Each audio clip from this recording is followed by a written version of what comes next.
What we got?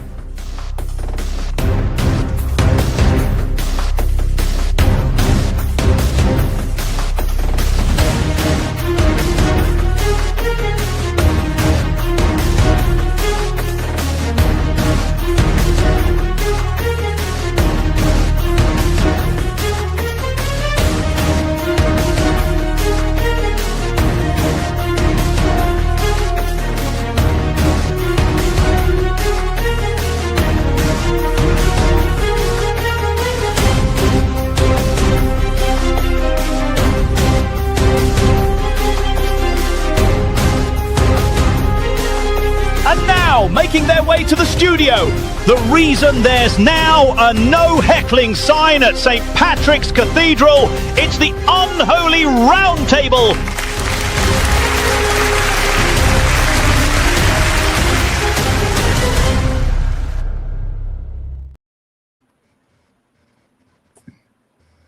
Hey there, welcome to Atheistville. My name is Mike.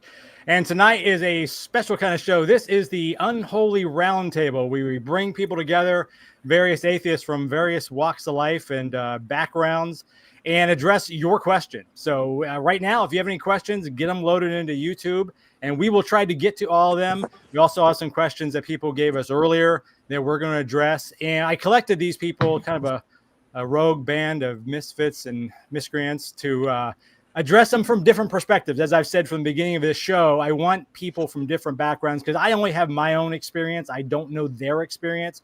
So their perspectives may be the same, maybe completely different. We can disagree.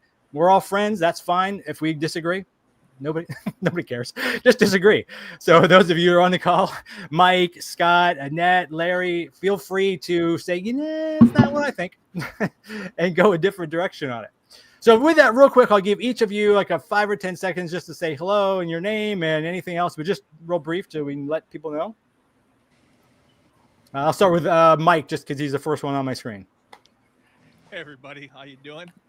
Thanks for having me on again, Mike. It's a real pleasure to be here. It's going to be nice to be able to talk with Scott and Annette and Larry, and again you. So looking forward to it. Welcome. Yeah, hi, I'm Scott. I'm really glad to be back on here. It's great to talk about like-minded people and to get points of view that we may not understand because of our gender, sexuality, gender identity, background in church, or even different religions. So it's really cool that we're getting heathens from different walks of life all here to heathenize together. That's funny. It's a thing. I'm claiming it. Yeah, why not? Larry or Annette, whichever one. Ladies first. Oh, thank you, Larry. Annette, and I'm a recovering Christian. Maybe I should say that I identify that way. And I'm happy to be here. Apparently, I'm representing all of the female race here. All of 15, 4 billion women in the world. That's all you. Thanks for having me. Sure.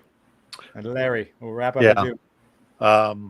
The thing that I appreciate about what you're doing here, Mike, is we're creating a record. It's another little small bit of information for the internet. People can come by here at any time in the future and perhaps get a perspective of what atheists really are and the genuine thoughts that we have and how we live much happier and less stressed lives than most religious people.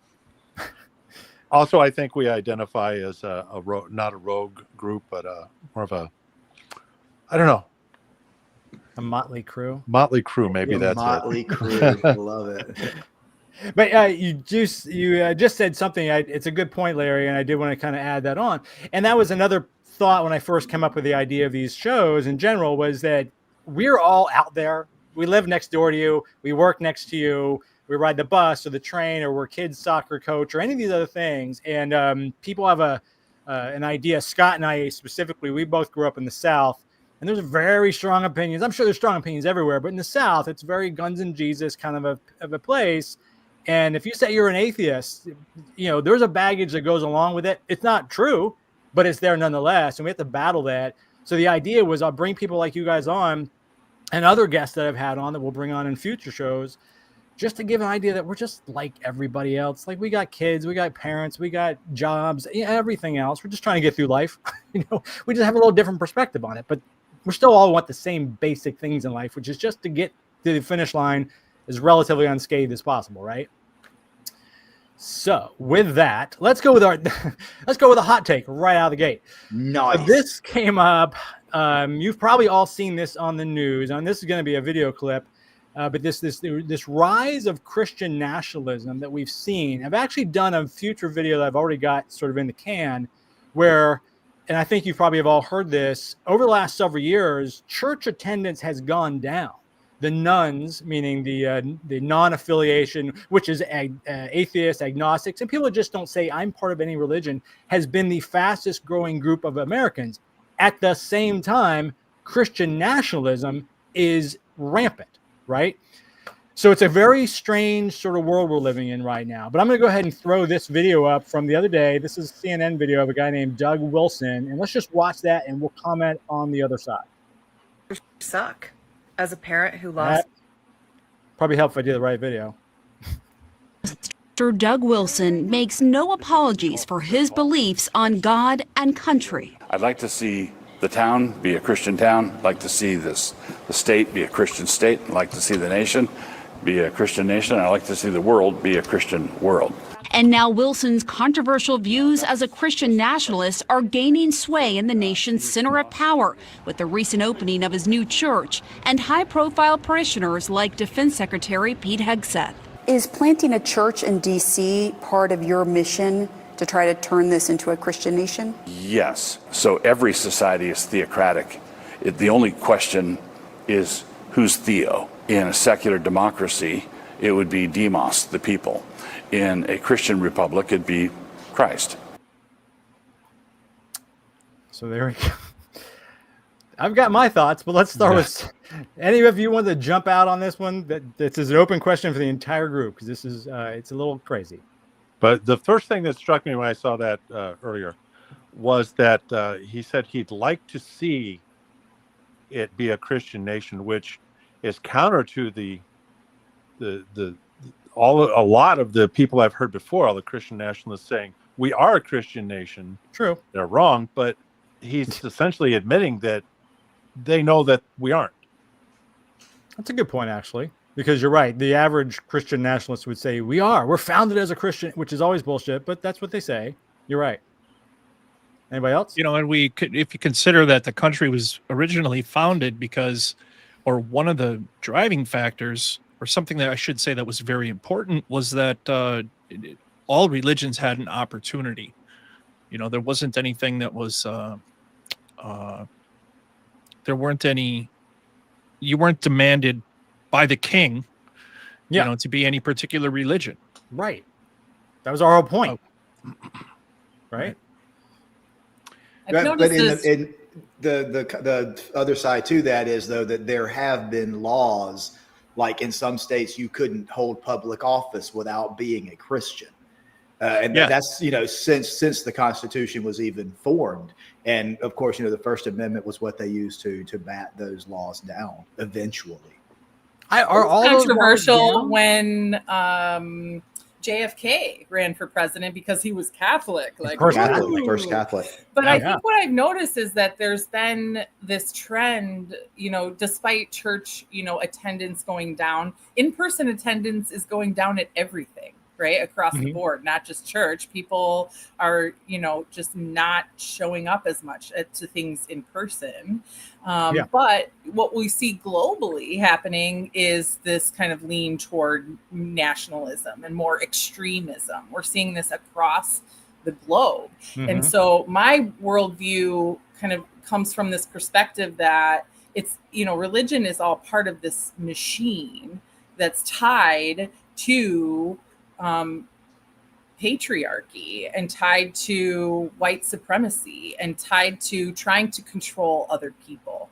And so when I hear people say, I want this to be a Christian nation, I also hear kind of behind that this desire to want to sort of like legislate people's morality and their behavior. It's an attempt to control people and determine what, you know, the norms and the expectations across society are. This is I believe that the lean toward nationalism is also like this rebound where this is our punishment for Obama, right? It's like the punishment for this like marriage equality and, you know, like all of these trends that have been trending more in that, you know, kind of leaning more liberal and now we're seeing like a rebound from that. It's the pendulum swinging back. The pendulum swinging back. Does it worry you about how far it's going to go? Or do you think we're towards the end of that pendulum? Where are you guys? And Larry, since you were starting, I cut you off. We'll start with you. Where do you think about where we're at in that phase? I'm more concerned now than I was before the overturn of Roe. Good. Because I believe I mentioned in my episode before, you see them chipping away. You know, school vouchers is another little insidious way to accomplish the overall goal that is becoming more and more apparent in my view. One other thing that I believe the other Mike mentioned about the founding of the country, I kind of take the idea that the country was founded by various sects and religions. Each colony kind of had their own religious start. In other words, you know, the Protestants of one flavor were in one colony, and a different colony had primarily something else. And I think there's an idea that we were taught in school, especially me, because I believe I'm about the oldest here. In grade school, we were taught that the people on Mayflower came over to escape religious persecution, which is a good story and somewhat true. But I think more precisely, perhaps they and the other colonials came over to not just escape religious persecution, but to be able to persecute others, to rape and pillage in their own religious way. So I see exactly what you're saying. That makes perfect sense. Yeah, they kind of wanted to sit at the table, and they didn't have one there. So they came over here where they could take over. The freedom to worship, as I believe, means that I can't abide by some of the things that these other sects do. Yeah. And interestingly enough, I think when people talk about, you know, the Pilgrims on the Mayflower, you know, they left England and came to the United States to escape religious persecution. What people don't realize is there was a gap of over 10 years, I think, when they were in the Netherlands. Yeah. Because they were away from religious persecution. And not only was that persecution creeping back up on them, but their own kids were becoming less Christian and more secular. And the reason that they did end up coming to the United States was not for religious purposes. It was because they had an opportunity to work for a company and be paid to go to the New World. It was about leaving England. Yes, that was about religious persecution, but coming to here wasn't as much about religious persecution as people like to pretend it is. I just fairly recently, within the last few years, heard that whole 10-year thing, and you're right, it was the Netherlands. I'm pretty sure it was the Netherlands, just like you think. And I, as a kid, and Larry and I, you and I are a little off on it. We're probably the two oldest, and we're not too terribly far off from each other. I definitely never heard that. I mean, well, again, I only heard this a few years ago, so I definitely was never. That is not the story we tell from Americans. Yeah, it's like they say in England. Yeah, we just fled the church and we fled the king, and so we could set up shop here and do what we want. But not really. That, as everything we do in America, there's always a little extra story that we kind of leave out, right? Kind of like the Bible. Yeah. We don't tell all the books right away. There's a lot of stories. Well, I just want to know, in that last video, I don't know if you can replay it, but did my eyes deceive me, or was he wearing mixed fabrics? This is the problem that I've got is people are throwing around Christian nationalism, and it's like, which version of Christianity? Wow. There's over 10,000 different things, different denominations. So which way would you go anyway? I mean, they tried to narrow it down in Arkansas. It was Arkansas or Oklahoma where they had to have Bibles in the classroom. And when they finally got it narrowed down exactly what they had to have out of those Bibles, it was the Trump Bible. Trump Bible. The Trump Bible was the only one that literally. That was that was the freaking plan. The Trump Bible, and it also didn't have like the Declaration of Independence at the beginning. Declaration of Independence, which isn't even a legal. That's not even a legal framework of the United States. The Declaration of Independence has nothing to do with our legal system. It's just mind numbing. Declaration of War, right? That's not the Bill of Rights. That's a different. It's a whole different. I mean, it's an important document for our history, our shared history, but it's not. And again, it's not religious. It's just insane. But yes, it was Oklahoma, and I don't have that clip. Incidentally, that's the guy who just, I think I did a mic drop on the Atheist channel, that just got in trouble for watching porn during the school board thing. That's the same guy, the Oklahoma guy. He's in his office. He calls someone back to the office. These two people, also Republicans. He called them back to their office to talk about educational board members. Educational board members. He wanted to discuss a point that they didn't want out as far as their normal quorum. And while they're sitting there, his TV behind him is hooked up his computer. It's got porn on it. And the man and the woman, again, Republicans are like, are those nipples? Am I seeing nipples like damn screen? Scott or whatever the hell his name was. Like, Jesus. Well, if you see like, and they show maps of like the highest rates of porn usage are also overlap with the parts of the country that are purportedly the highest rates of religious people too. Grindr too. Yes. Grindr. Yeah. 100%. Exactly. Grindr crashed how many times during the Republican National Convention? And that was right here in Milwaukee. That was insane. All right, let's move on to this one. So, Annette, I'm going to give you this one. As you said, you're representing every woman from every walk of life in the entire world. So, no pressure, though. This is a question from Reddit or Facebook. I kind of got questions from everywhere, but this is a good question, I thought. I'm going to read these out loud because when we do the podcast, they won't see them. So this is for Annette. The woman asked, I'm assuming a woman, why should I, as a woman, keep trying to reframe myself into a religion that was never built for me? It's a legitimate question. It absolutely is. And, I mean, I guess I would say my personal story. I grew up Christian, and I started my journey to atheism in college. I would say I took many philosophy classes, and it kind of led me down this wormhole of just really like teaching me how to critically think, honestly. Which ironically happened at a Catholic university. But I just kept following things to like their logical end. And I'm like, it doesn't make sense. It doesn't make sense. So I'll just give you one example, which was, the question posed by my professor at the time was, how can the end of the world be determined already, right? Like, the God has already said that this is how the world will end. It's spelled out in Revelation. And if that is how it will end, if it's already determined, then how do we also have free will? How can both be true at the same time? And so that was the first real significant kind of crack in my Christian belief. And so it continued from there. And then and when I started to realize that, like, I do really have a choice in what religion. I don't have to be the religion that I was born into. I can decide for myself, like, what do I think happened?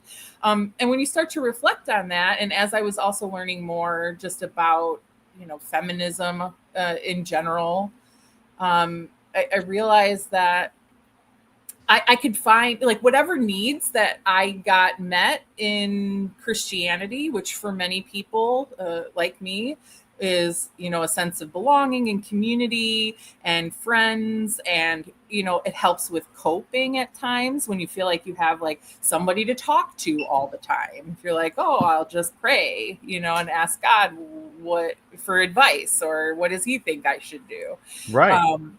And so when I realized that I could get all of my needs met better in other places or with other tools, then I started to realize that I didn't need it anymore. So not only did, first step was to, the crack to stop maybe believing or to, start questioning my actual faith.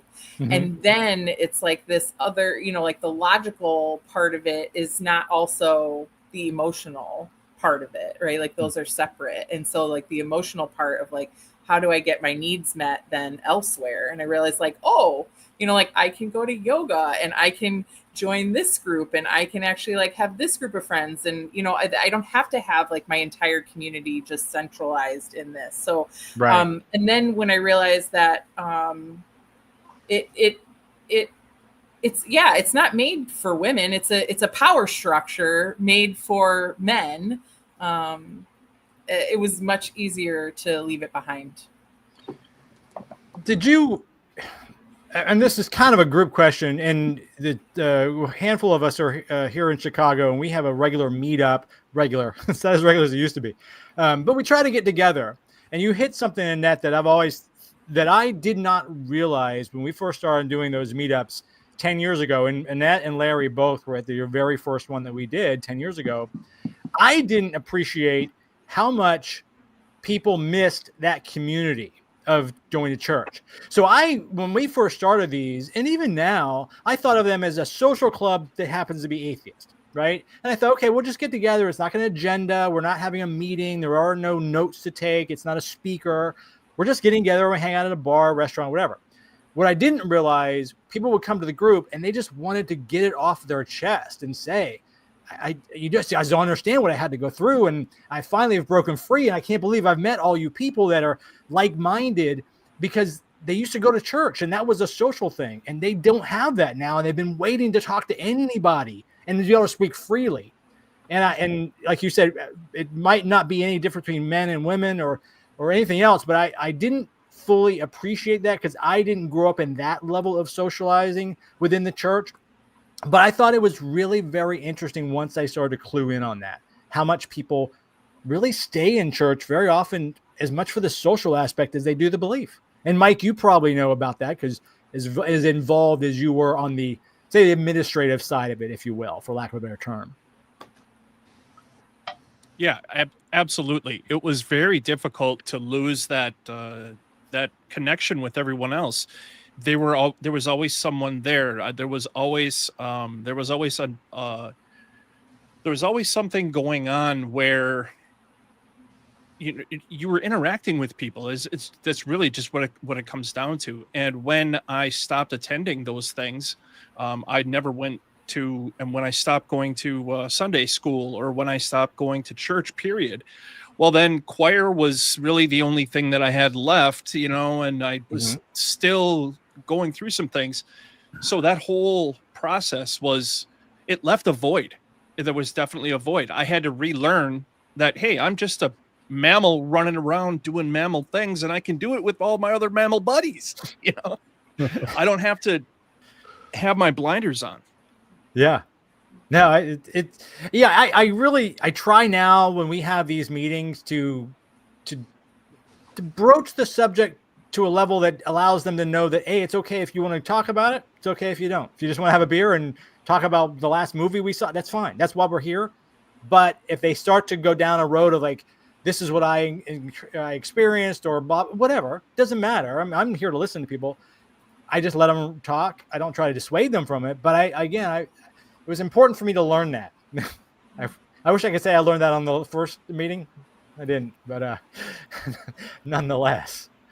All right, let's move on to the next one. Let's see here. Larry, I got a question for you. Oh, I think Scott's trying to talk, but we can't. Oh, I'm sorry. Yeah, I wanted to give a very succinct answer to that last question. Do. Why should I reframe myself to fit into a religion that doesn't fit XYZ version of myself? Oh, yeah, that applies. You shouldn't. Sure, too. Yeah. Oh, hey. Period. That's point blank and period. You should not, unless you're going to change an 8,000-year-old God. It's not going to work out for you. Right. I wrote that down. Deal with the same thing. You shouldn't. Yeah, you shouldn't. It's a good point. It's a good point, and you're absolutely right. We have to unwire ourselves that way, right? Because like when we're raised in religion, we're taught to do that, right? Like we have to conform to those expectations and whatever, like they become like these cultural norms.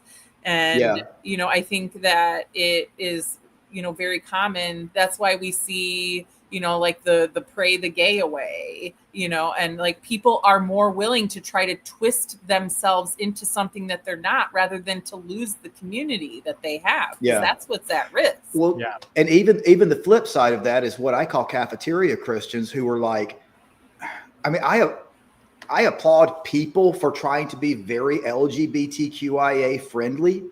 Read Leviticus 20. The God you are worshiping specifically says queer people should be put to death. You cannot square that circle. Women are property. In the 10 Commandments, when it gives a list of property that you are not to covet, your neighbor's wife is on that list because women are property. You can't square that circle with it as many but Jesus came. Jesus said a lot of the same things. I'll add to that question that you just had too. Like, why should I reframe myself? Like, why should I work hard to fit into a structure that like I have to justify my own existence and my own dignity, right? Like I have to, like the fact that I'm fully human that's not part of the building blocks of it. I'm not a cattle. You have to understand it was built that way for a reason.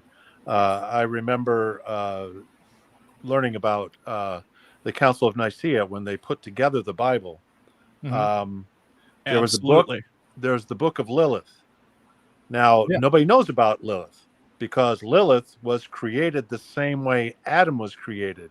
And the council said, wait a minute. That would make her as a creation equal to man. Equal. We can't have that.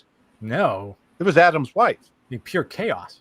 Yeah, that's not what we want. We don't want women beyond. She's probably mouthy and everything. So Lilith was definitely mouthy. Read more about Lilith. That book is out. Be more like Lilith. We'll bury that. We don't want to talk about that. Let's get that Eve in here. She's all compliant and very submissive and stuff. She did go eat that fruit though, so came. Well, it doesn't matter. She's a part of Adam. She came from Adam, so she's lesser. We have the eternal punishment because of that. So I feel like I gave birth. I paid my dues. Right. It's the longest sentence ever. I mean, I could steal all kinds of stuff. I'm out in 6 months, but this thing is ridiculous. It's such a silly story, but it's forever indebted. And there's no AC. Yeah, ridiculous. All right, that's good. This one's Larry. I'm gonna read these just again for the podcast later when I do rebroadcast these. What if I'm wrong about deconstructing from Christianity, thinking that whatever reasons I have for leaving are facts, but in reality, it's just the devil trying to trick me into abandoning God? Which is actually, it's not a bad question, because I'm sure any one of us could say, yeah, someone told me that. We're being tricked. We're being pulled. We actually just mentioned the whole Eve thing. I mean, you're being tricked, but to eat the apple. It's this age-old story, right? What if you're wrong? Yeah. There's a lot in that question. Boy. What if I'm wrong? What if you're wrong? The old Pascal's wager. Same question. Yes. Pascal's wager, as a quote I remember, I think I told earlier was Hitchens said that all religions, they can't all be correct. They can't all be right, but they can all be wrong. You're wrong. So, so I mean that's the first part of that question. If I'm wrong, but I've arrived at these facts that I have through genuine research and thinking and sussing out evidence, and it turns out that it's really the devil trying to trick me into abandoning God, and I appear at the pearly gates, And they go, well, the devil tricked you. I said, well, why did you let the devil survive? Aren't you all powerful? Couldn't you have just defeated him and removed that influence from me? Right. And I arrived in my non-belief genuinely and sincerely. Right.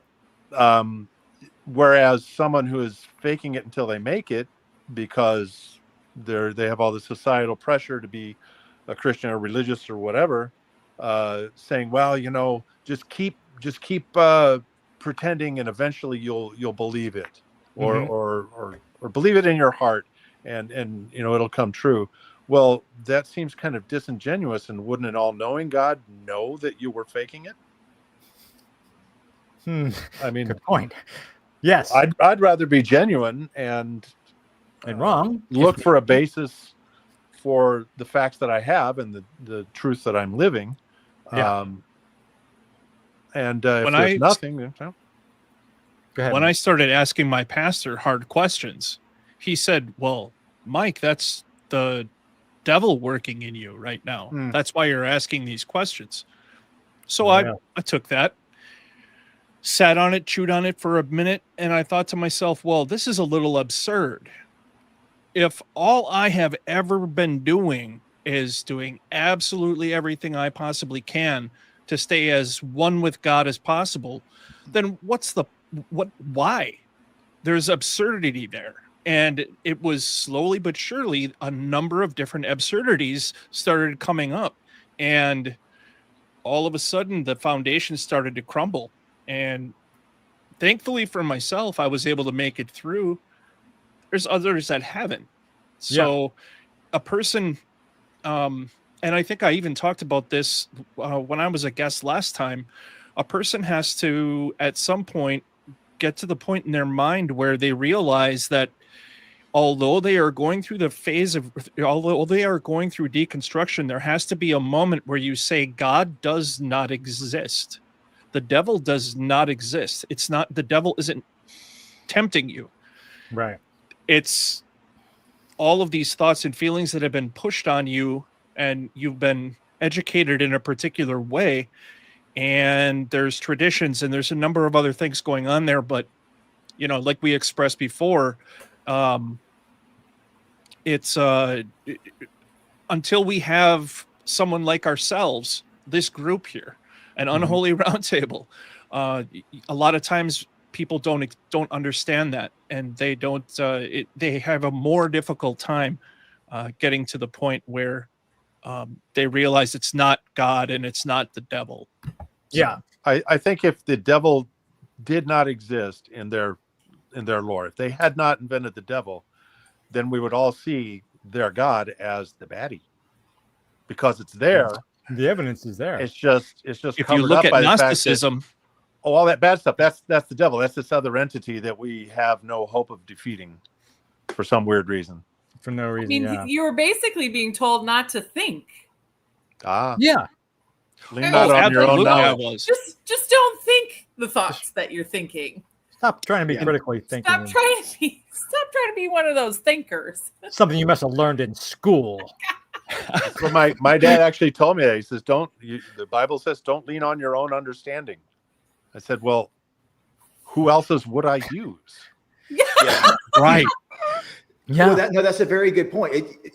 Because it tells you to think like a child. It tells you not to lean on your own understanding.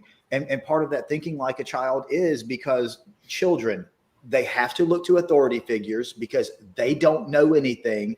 And children's reasoning centers of the brains have not fully functioned yet. Right. So like the book literally says, hey, in order for you to do this, you have to pretend like you don't know anything, listen, blindly follow authoritarian figures, and pretend like you can't follow reason and logic.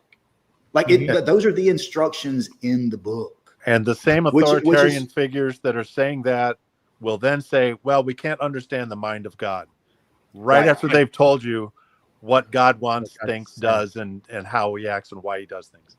I actually have a video that I've made, and it's not dropped yet, because I saw someone made a very good point, which is what you guys have just said, is that I'm not rejecting God. I'm rejecting you, because you supposedly say what God's telling me.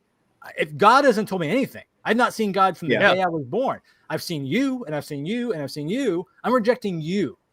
God wants to come down there and show himself or themselves to me. I'm more than willing to take it on, but I'm just rejecting a human being, a man, more than likely, who has an agenda. Might be a good intentioned agenda, but it's an agenda nonetheless. I'm rejecting that person. So I always find that a very interesting. When I heard that, I was like, that's exactly the point. And most of us have agreed on the different interviews where I've done it with each of you. I'm open to the idea there could be a God. I do not believe there is, but okay, one presents itself, fine. But in the meantime, Father Jones, I'm not buying it, right? Because you're the one telling me that. Yeah. Not only that, but the question then becomes that a subset of any God, like a God's creation, has to have the same evidentiary warrant as the God itself does. So the question then becomes, okay, you think you're being fooled now. When you were believing, think back to then. Did you have evidentiary warrants to believe that Satan existed? And if that Satan is powerful enough to have the powers of the God so you couldn't figure it out, then your question is dumb because you wouldn't be able to figure it out. Otherwise, your God is limited by your ability to beat his non-figure-outable person. It creates a logical it creates a logical loop. It does. Well, it creates a void that the human pastors and leaders can step into and manipulate. Right. With fallacies. Yeah, typically with fallacies. Or just, it all goes back to fallacies. And the more I looked at it, and I think the more anyone looks at it, it's that void is filled with absurdities, and I can't abide that. I cannot abide that. And I know that might sound very offensive to some listeners, but there are certain things that all of us find absurd. And really think about it. They're so close. Those absurdities are so close. It's just it just takes one tiny little move on one side of the line, and it truly is absurdity. Yeah. The problem, my favorite absurdity, I just want to say this really quick, was like the most absurd to me is like really, and one of the more popular stories is Noah's Ark. And I'm like, okay, two of every animal. So how did Noah know which flies were male and which ones were female? Right. And also, how did he get two of every insect? How many insects are there on Earth? There's millions of insects. Yeah, there has to be thousands and hundreds of thousands at least, right? Like he got two of each. If just the species of ants were no longer on the planet, our speed through space would change. Right? I just want to know which of the 8 humans on that boat got the privilege of carrying the STDs. Did they like separate them there out? You go. You're right. That is and the antelope survived because none of the lions ate them. None of them. Nobody needed to eat. It's so funny, Scott. When we were just talking about it, I was thinking not only the animals and the mammals and the birds and the insects. I was like, well, what about the amoebas and the germs? These are living organisms. Yeah. You, Scott, made my point. I went there. So much better. I went there. And the reason I point that out too is the STD, which is going to get the most reaction. STD, I love it. I'm not going to be like the other Mike. I'm not going to worry about offending people because I want people to know this. If you can be convinced of absurdities, you can be convinced to commit atrocities. Voltaire said that centuries ago. That is so well said. If you can believe all of these things, this is, if you can be taught to believe absurdities, you can be convinced to commit atrocities. And I don't care who gets mad that I call them absurdities. You have to figure that out. It is the biggest absurdity with Noah's Ark is, where did all the poo go? That's where the STDs were, maybe. Exactly. If anybody's curious from the religious perspective, the answer about Noah's Ark is God performed a miracle so that it was a magnification. This is how it goes. There's a magnification of natural situations so that all of the different what do you call it? Their natural, all the natural instincts were just sort of turned off, and everything was able to come together. And God specifically chose a male and a female, and compelled them to go.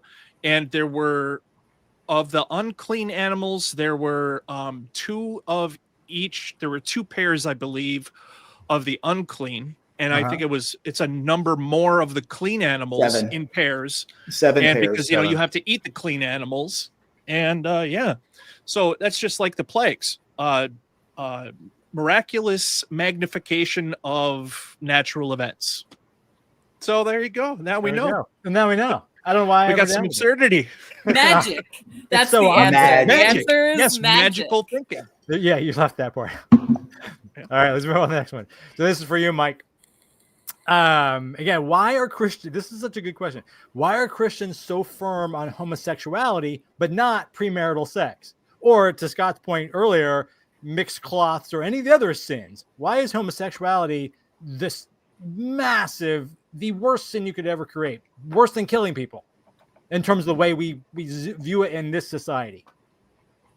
Yeah, and I've looked into this, and it says in the Bible that if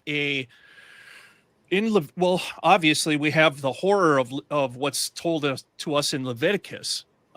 If two men sleep together, they should be put to death. But they also talk about a man and a woman. If a man and a woman are married and they commit adultery, they should also be put to death. So there's a differentiation there between, or I should say, there in that moment is established what is an offense that you could be executed for. Later, it talks about premarital sex. Yeah, it talks about, especially in the New Testament, and I think it's in Romans, it talks about where Jesus said to a woman who was a prostitute, go forward and sin no more. Those are the only words about it.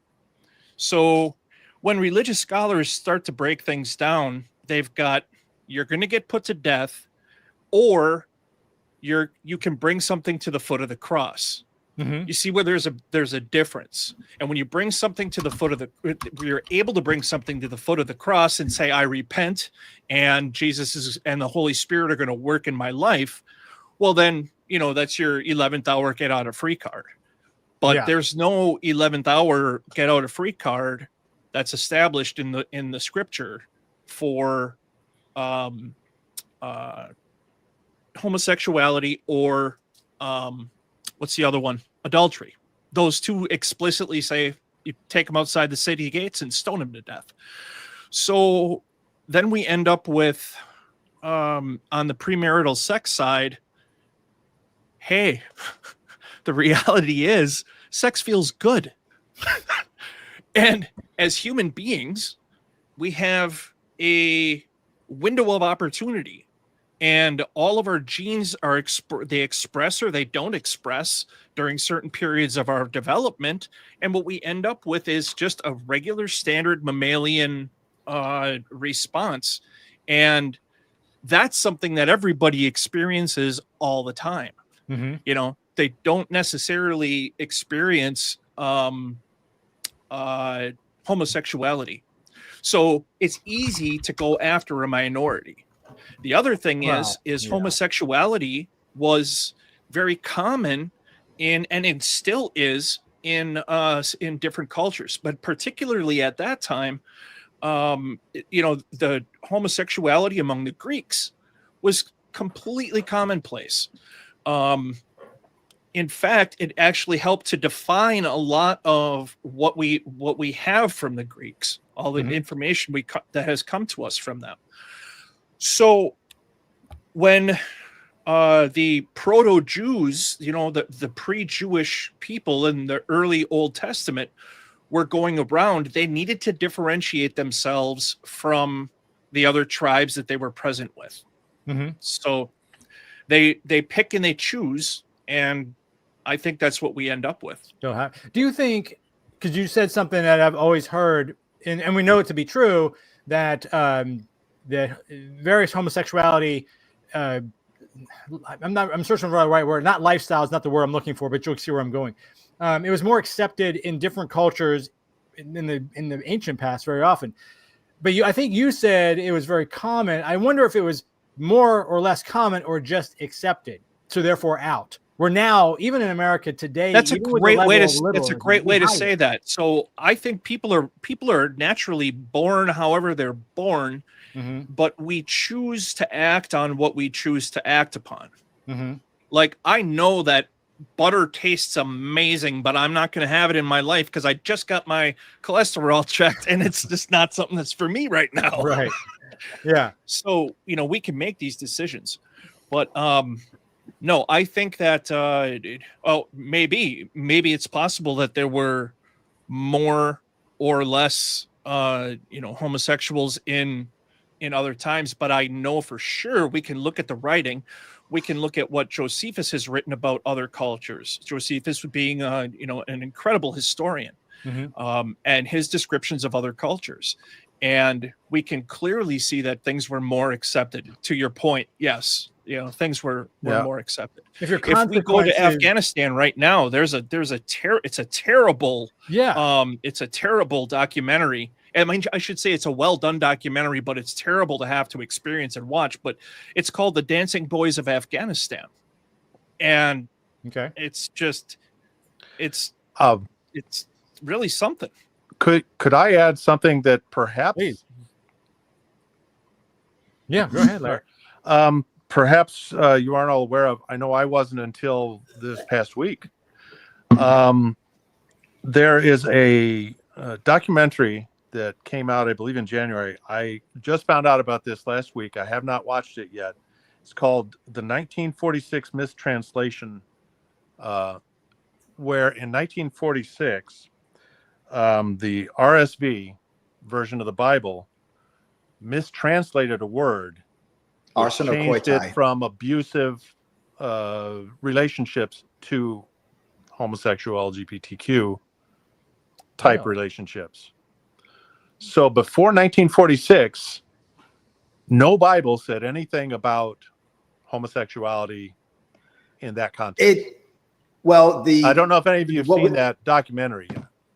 Yeah, what was changed in the 1940s was specifically the word arsenokoitai, which was a Greek word that was more along the original version of the word pederasty, which was adult man, pubescent or prepubescent boy. And it happened a lot in the churches. It also happened a lot with fighting forces like the 300, like Spartans and stuff like that. There were specific groups that was literally men and their boys that would go out. Yes. And the interesting thing about that, in parallel with what Mike said earlier, talking about that was in John 8. It was the last sentence in John chapter 7, and most of chapter 8 was pericope adulteri, which was the adulterous woman that they were going to stone. And that's when Jesus apparently said, "Go and sin no more."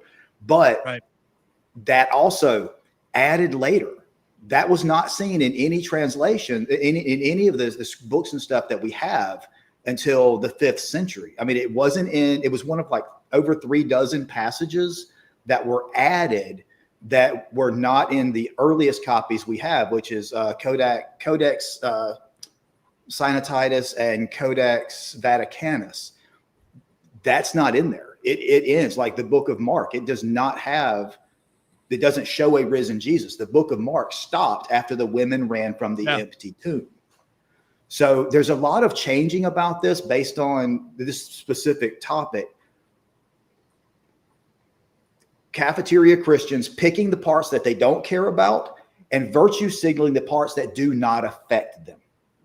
And I think that's what it is. That's why they get on, you have multiple sex partners. You're some umbrella of queer community, whatever it is. We don't like that because it doesn't affect us. Now, the stuff that we do, and even some of the stuff they say not to do, they still do.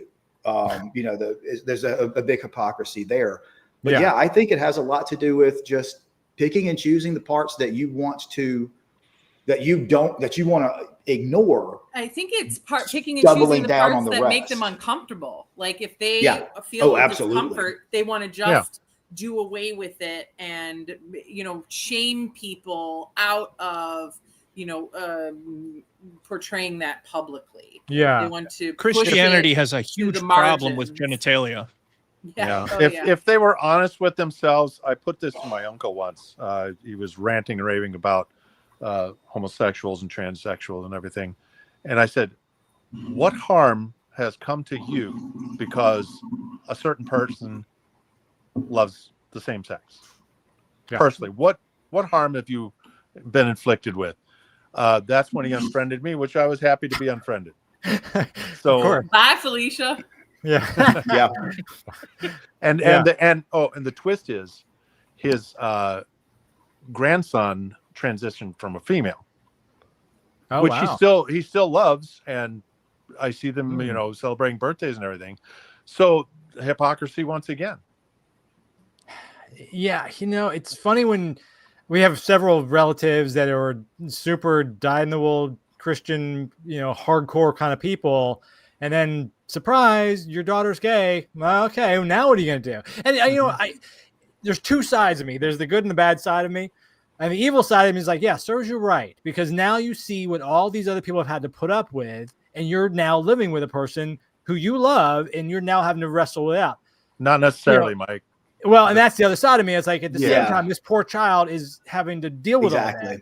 So I understand why. I can see where I come from on both of these sides. So in the long run, I'd rather they didn't have to deal with that.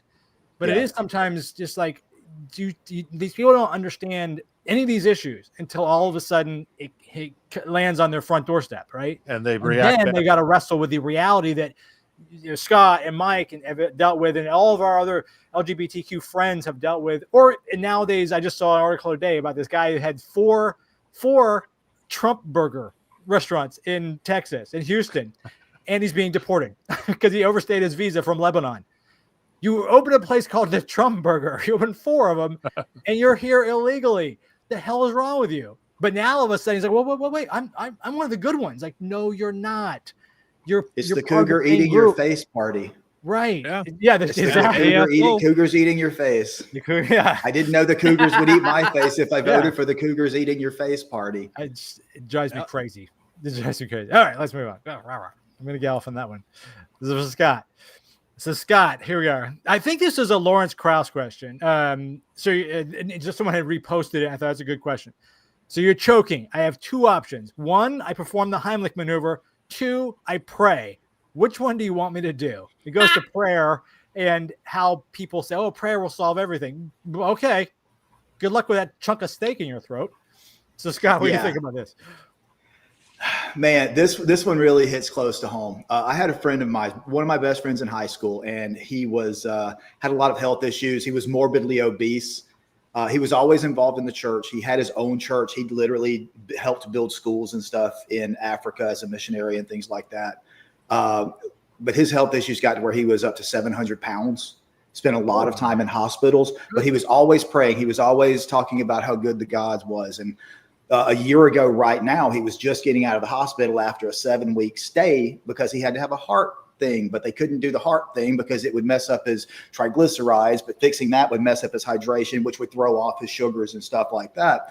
Always talking about prayer, pray for me because God is going to see me through this. And he even, after he got out, he said, my doctor said I was going to be on this oxygen tank for the rest of my life. But I got up on Sunday morning and I prayed and I didn't need that oxygen tank, and God is good and God is healing me. And this is a person that I was an accountability partner for a very long time. And I had to stop being an accountability partner because he was taking off health stuff, but adding like prayer group stuff to his to-do list, his accountability list. Yeah. And 6 days after he put the post about, not using the oxygen and stuff anymore, his dad did a wellness check on him and found him dead.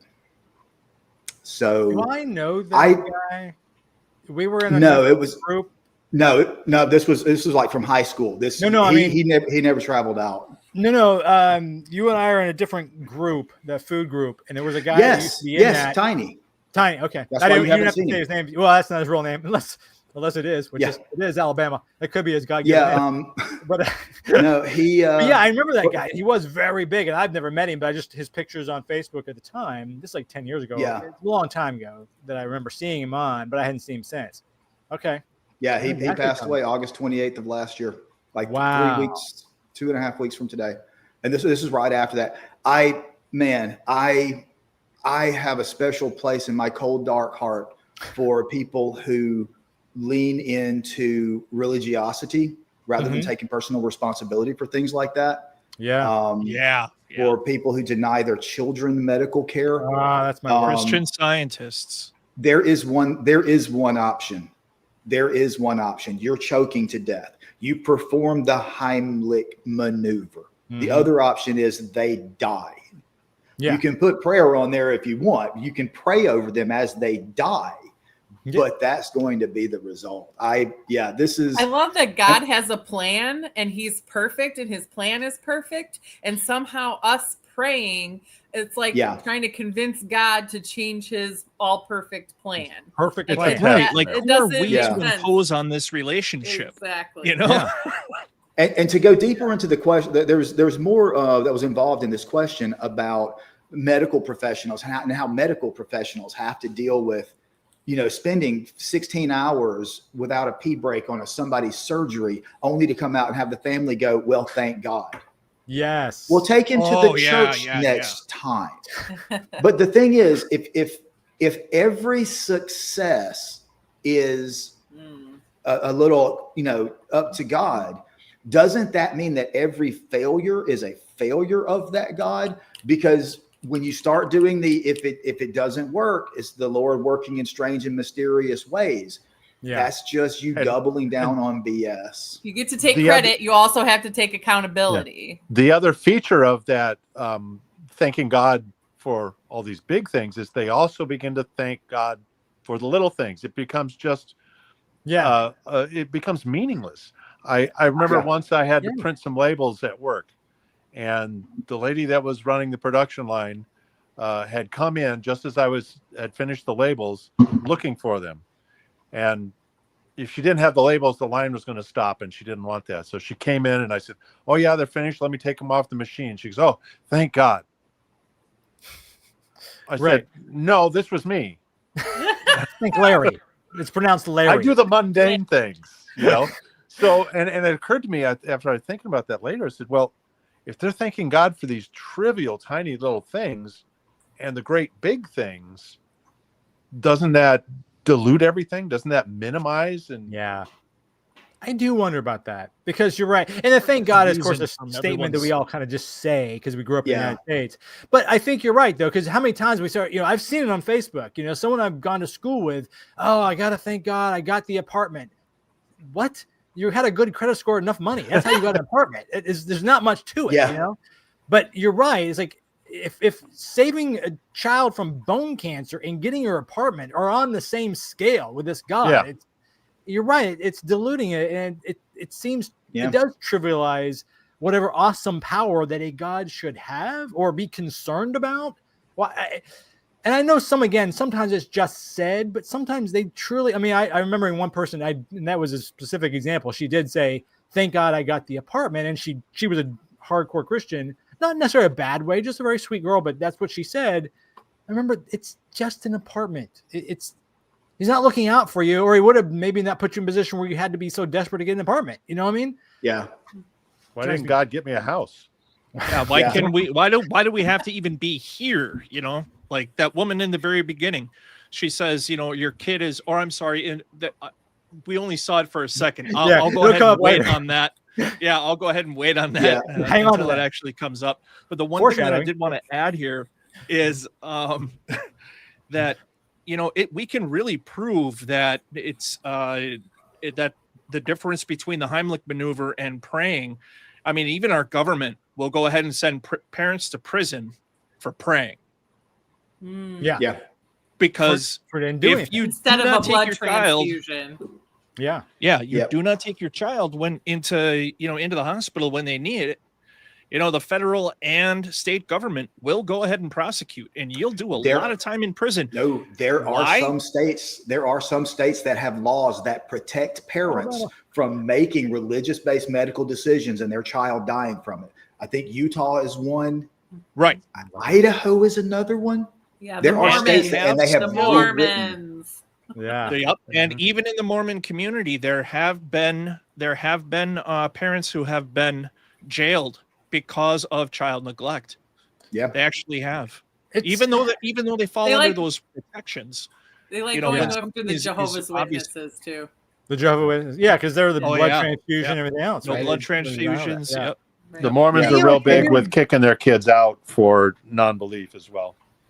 Yeah, well, yeah, that's a whole other kettle of fish. The Jehovah's Witness and the blood transfusion, and this is where I'm not at all on their side, and I'm going to try to say this so it doesn't come off the wrong way. How do you wrestle with, I'm their parent, I know what's best for them, and because that's a broad statement, and then but someone say up until this point, and what is that point? You know what I mean? Because if I say, well, no, my kids who's 11. And Scott, you and I know someone who has a young child. It's a trans child. There's a young child. How do I say my kid says they're trans and they're 8 years old, and I'm going to allow that because I believe that's fine and I believe all that. Another parent across town says, no, that's absolutely wrong. Where does the government, what line do you find where the government can say, okay, but you're raising them wrong and you're raising them right? And you say blood transfusion, and maybe that's not a guaranteed cure, but you're allowed to believe that, or you shouldn't believe that, and therefore we as doctors should agree with it or not agree. There's a line. I don't have an answer. I'm really throwing it out because I see where the wrestle is, and I don't know how you would quantify that from a law. This gets into a very deep conversation about where I feel that secular humanism is a better moral system because it's based in the well-being of the people involved.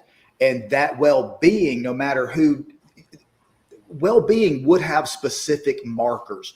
When you talk about rates of suicide for transgender children plummeting when they have one affirming person in their household, that is a definitive marker that shows gender-affirming care is working in the best interests of that child, especially when it's backed by every medical, psychological, biological, and lexicographical organization on the planet almost.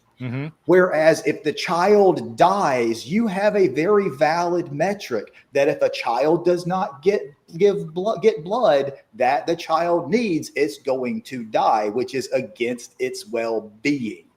Yes. So that's where I think this is why I think the government should stay out of decisions like that when it comes to religious-based things.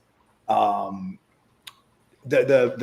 well-being of the child should always be first and foremost, and that decision of well-being should involve the child as much as possible, and be backed up by evidence-based data.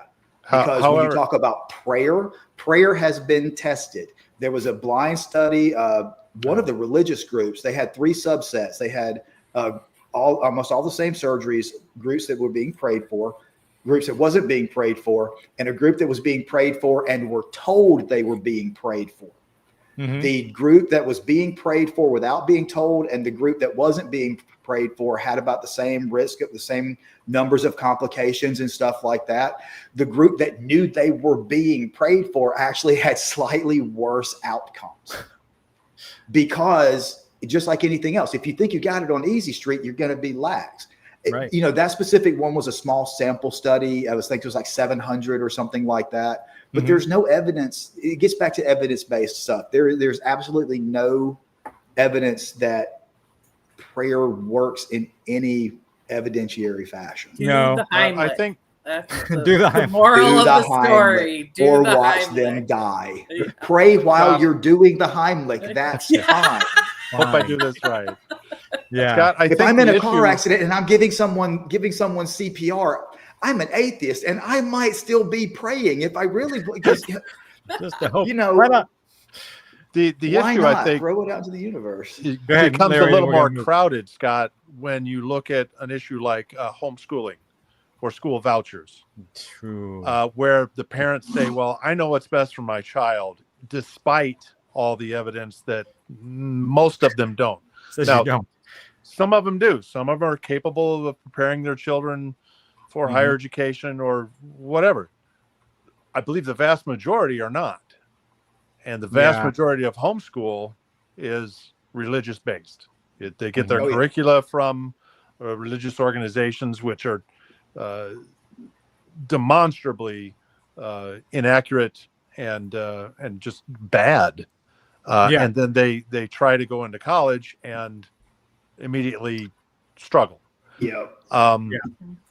So I think that kind of clouds the situation, and the people who want to homeschool or have this so-called parental choice will point to bad schools or bad teachers or situations with public funding of schools, which ironically they're making worse by pushing for school vouchers for private schools.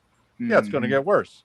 And say, well, see how terrible it is. I can do better myself, and I should have the decision on what to do.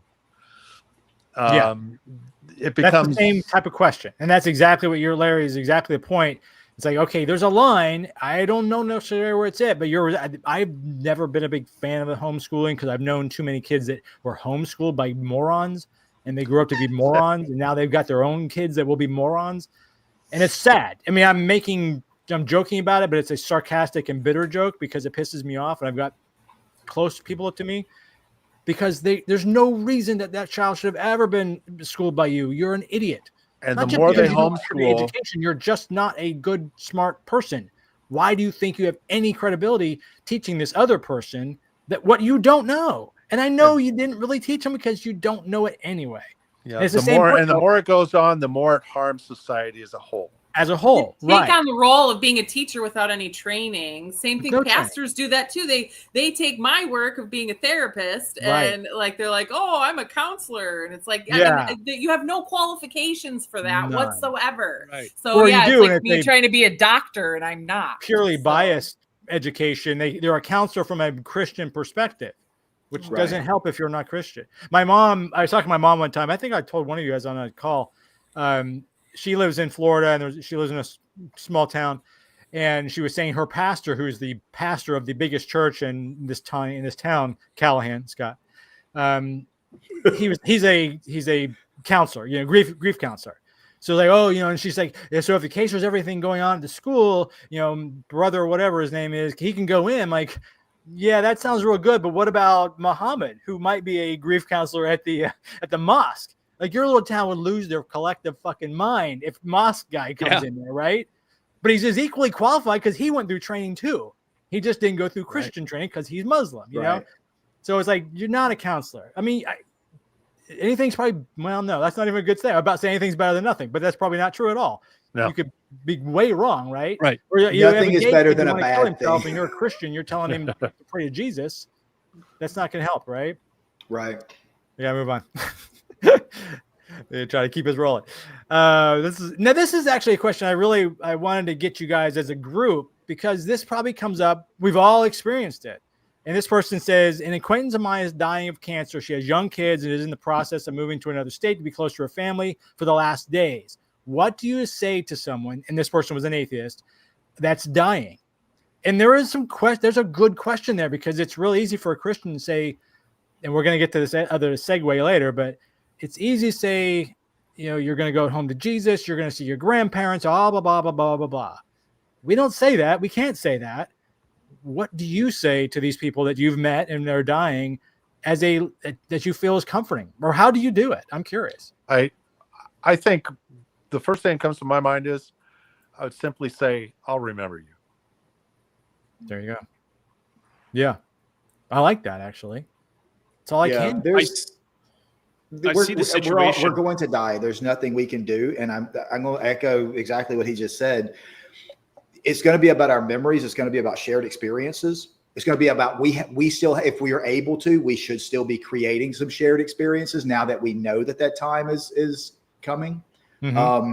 I think anything involving afterlife living sweet in the bosom of Jesus is just it. I can't tell you how vehemently I hate that. Like, live. Those future things that this whole earth is just dirty rags for the next life is just so limiting and wasteful. You know, there's no reason to even look. We don't know what's out there, so why bother with it? We comfort, we be there for them. We let them know that we are there for them. We let them know that we're not alone. We keep creating memories. We keep creating experiences.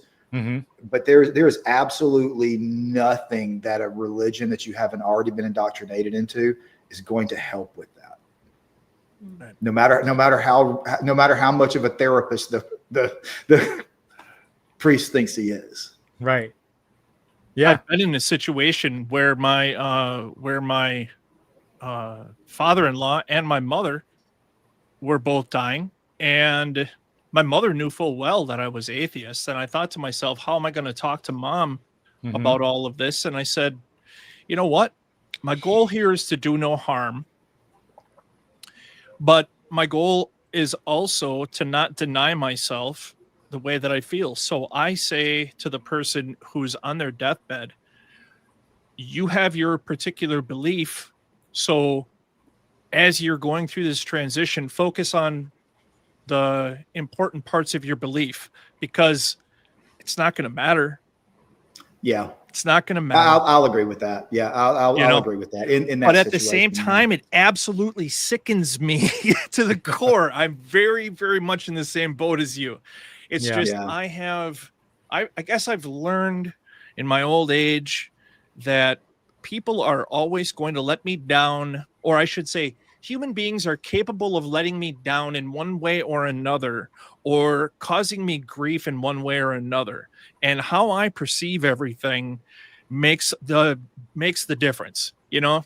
So what I'm going to do is I'm going to see if I can do no harm, and I'm not going to be shocked when I'm in a situation where either I've been let down or someone, or I should say, and then at that point, when someone does something, I'm not necessarily let down or hurt or whatever. It's just part of what the way humans act, the things that humans do. And then I'll gravitate toward folks like y'all, you know? Yeah. But when I see someone in a position where, like my mother was dying, I just said, hey, Mom, you know, all this is going to be over with soon. You know, you're going to be with Jesus. And she says, how can you say that? You don't believe it. And I said, well, it's really simple. There's no reason for me to tell you anything else. I mean, I understand where the origin is. I was part of that. You know, you're the one who taught me everything. You know, my mother was the one who taught me everything about religion before I started going to school. I went to kindergarten already knowing the Lord's Prayer, the Nicene Creed, the Apostles' Creed, the list goes on. And it was because of her. So when I'm faced with her mortality right then and there, I just thought to myself, I guess I'll just do no harm. But it bothered me so much inside that I had to, that I wasn't able to say anything against it. But then the other part of me says, what good would it do? What good would it do? You know? Yeah, I'm the same way. When it comes to grief, it's like talking to a child, or it's kind of both ways. If you talk to a little kid and you want to just boost their esteem by saying whatever, you know, that was your grandmother. That's the best picture of a horse I've ever seen. He's got 5 legs and he's purple, but it's the best picture of a horse I've ever seen. It's not the best horse. It's not the best anything you've ever seen. But to that child, it's important. Or to an older person, say you're talking to your 90-year-old grandmother, you know, and you look beautiful. No, she looks like a 90-year-old old lady. But does she want to hear that? No, she doesn't want to hear that. So you're right. It's the same thing. Like, that's not true. But we say these things because it's comforting. And if saying or letting them say and not disputing it, that you're going to go and be in the arms of Jesus, if that gets them through that last day or month or whatever, I will live to fight the argument, all these things we talked about. I'll fight those battles when they're due. But that individual, if it makes them feel better, fine. But they're foreshadowing. Mike brought it up earlier. We are going to have a video here in a little bit where that is not necessarily a good answer, but it's a common answer, right? But here's the dichotomy, though, is if it was an atheist that was dying, a religious person would come in and try to get you to believe in Jesus. Yeah. So actually, my father did that on his own deathbed to me. I lost my father to cancer about 14 years ago, and I had the privilege of taking care of him when he was dying. He was on hospice for a good while. And there was this particular, I was still working at the time, but I was taking some FMLA time, intermittently to care for him. So we had home health coming, and this 1 week in particular was really important to me at work. And I had a big meeting, and I was like getting ready to go into this meeting, and I had a call. And I had told the front desk person, like, hold my calls until this meeting is over. And they poked their head in, and I was like, I told you to hold it. And they're like, you're going to want to take this one. And my heart sunk for a second, because I thought this was the call, right? And it was in some sense, but it wasn't the call I thought I was getting. Anyways, I pick up the phone, and it was my stepmom, and she's like, he just won't take no for an answer. And that, like, you have to get here. He's like demanding that you be here right now. And I had to like cancel the meeting. I'm it took me an hour to drive to their house. I get there, and I'm like, hi, Dad, I'm here. Like, what is it that you needed to stop heaven and earth to like get me here today for? And he said, I was worried. He thought he was dying. He said he was worried that he was going to die without talking to me about my eternal soul. Basically, he was like, he knew that I was an atheist. Yeah. And he was respectful about it for the most part, for being as religious as he was. But on his like when he really thought that moment was coming, that he was going to go, he thought like he just had a panic and was like, get her here. And I have to he wanted to use his dying breath to try to save my one of the last from things, damnation. One of the last things my father said to me before he passed was he hoped that my brother and I would be born again so that he would see us. So I guess I would just answer the question quickly by saying, what do I say to a dying person? It really depends on who they are and what they believe. I'm not going to lie to them and pretend like I believe something that I don't. But I think I would try to say things that are comforting without lying. And I think I would listen more and talk less. That's what I think. Yeah, it's probably a good, listen more and talk less. That's probably, and really, that's probably what they want. They just want to get this off their chest. And both of you guys' situation, that was their dying wish. Okay. It could be worse, right? I just said, Dad, I don't know what will happen in the future, but I appreciate that you care enough for me to want that for me. I agree. Randy, I put Randy's question up.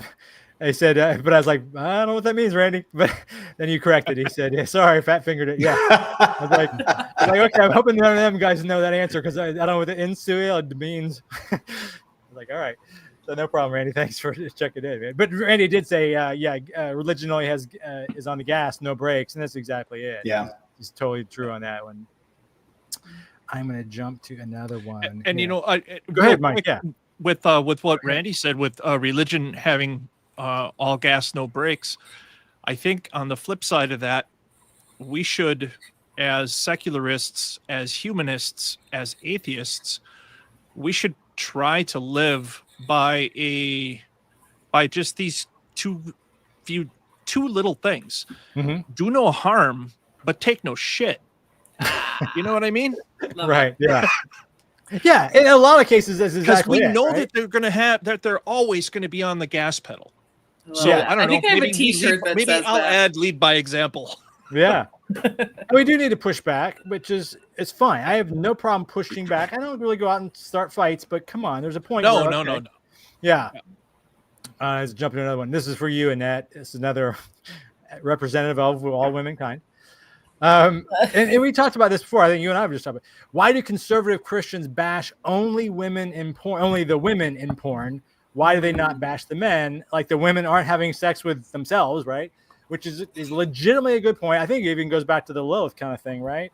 Why is it only women, when it comes to sexual things, women are always treated far worse, the harlot sort of mentality, right? All the other four of us, we could go out and screw everything we want. And like, oh, that's just boys being boys, you know, a little wild life. You do it, Annette. And we're like, slut. You know what I mean? It's like instantly. It's not even, you know, I'm in gray area for a lot of people, right? It's a weird thing. But what are your thoughts on that? Yeah, I think you're absolutely right. Like it you know, singles out women as these like moral corruptors, while men we get to ignore, you know, minimize their participation in, you know, in that, right, their role in it.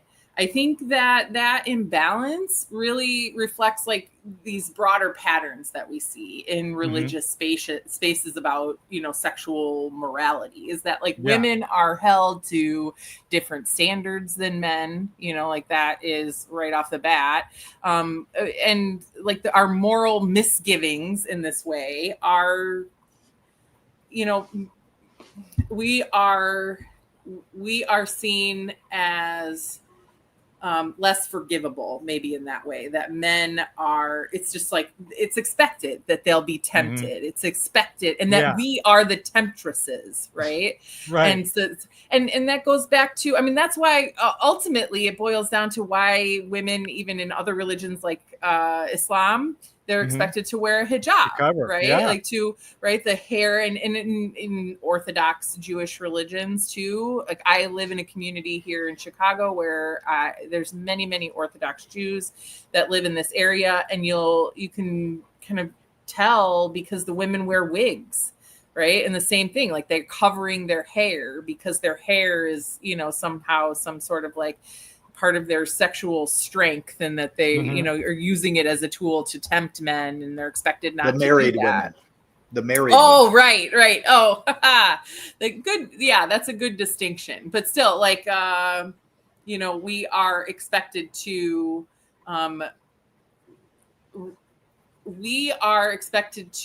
use our agency in that regard, where men are kind of let off the hook, you know, totally for that. No one's ever questioned me about that. I mean, no, you know, my entire life, no one's ever looked down on me for having sex with girls and women throughout my teens and then, you know, early 20s or whatever. No one's ever said anything about that. No one ever thought anything about that. Plus they knew me like, okay, that's what Mike does, whatever, you know, a little bit of a wild past. But it was wild in a almost admirable way, in the sense that, you know, not the same girl that would be doing the same things I was doing would have 100% different reaction, right? And that's because you're defiling her father's property. Oh, brother! That's why Islam, Judaism, all of the Abrahamic religions that are, you know, have roots in the Old Testament. I said it before: women were property. Property. Yeah. When a young woman is raped, you don't send him to prison. You pay her father for taking her virginity. He has to marry her. And then marry her. Yeah. She has to marry him.